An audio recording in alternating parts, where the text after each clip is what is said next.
देखिए, पहले तो गुजारिश यह है कि दहशतगर्दी का मुकाबला करने के लिए हमें यक ज़बान होना होगा, हमें मुत्तहिद होना होगा।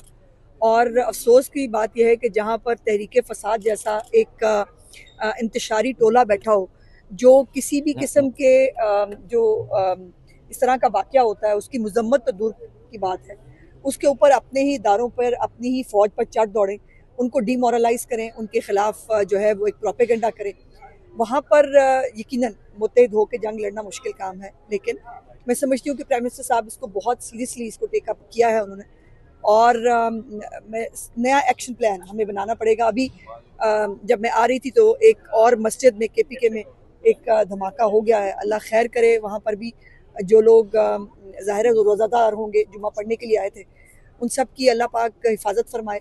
लेकिन हालात बहुत क्रिटिकल हैं और अल्लाह करे एक शख्स को बचाने की जंग की बजाय हम सब मिलकर इस मुल्क को बचाने की जंग लड़ें तो बेहतर होगा। शहबाज साहब कहते हैं कि APC बुलानी पड़ेगी हमें और एक पेज पे आने वाले तमाम। आप समझते हैं कि पाकिस्तान तहरीक इंसाफ इस दहशतगर्दी के खात्मे के लिए आएगी? उनको आना पड़ेगा, क्योंकि देखिए वो भी इस मुल्क में रहते हैं, इस मुल्क के शहरी हैं, और इस मुल्क में रहते हुए कितना और फसाद पैदा करेंगे, कितना इस मुल्क के खिलाफ जो है वो इस्तेमाल होंगे। सो उनको जो है वो साबित करना होगा, उनको बैठना होगा, क्योंकि ये मुल्क हम सबका है। फिर इस वक्त KP और बलोचिस्तान जो है वो टारगेट पे हैं। KP के अंदर तरीके फसाद की खुद की गवर्नमेंट है, उनको खुद कम अज कम किसी और का नहीं तो अपने जो एक कैदी का उनको बहुत ख्याल है अडियाला के अंदर बैठे हुए का।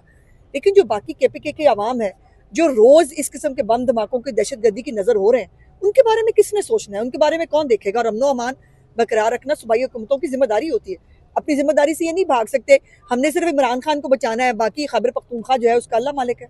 मैडम, बानी PTI तो जेल में है, तो वो तो इस वक्त किसी से खुद बराह रास्त राब्ता नहीं कर सकते।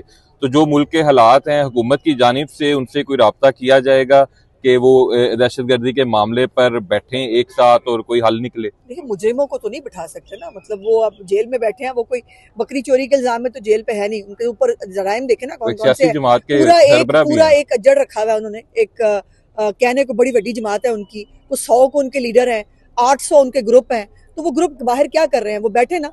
अब बात यह है कि कल भी नेशनल असम्बली के अंदर जो डिबेट हुई, आपने कहीं पर भी जो है वो कोई मुजम्मत का लफ्ज, कहीं जो है वो BLA के दहशतगर्दों के खिलाफ कोई बात, वो तो मतलब अफगानिस्तान के दौरे करते फिर रहे हैं। खैबर पख्तूनख्वा की हुकूमत जो है वो अपने वफद भिजवा रही है अफगानिस्तान के अंदर कि हम भी उनसे बातचीत करेंगे। किस चीज़ की बातचीत करोगे भाई?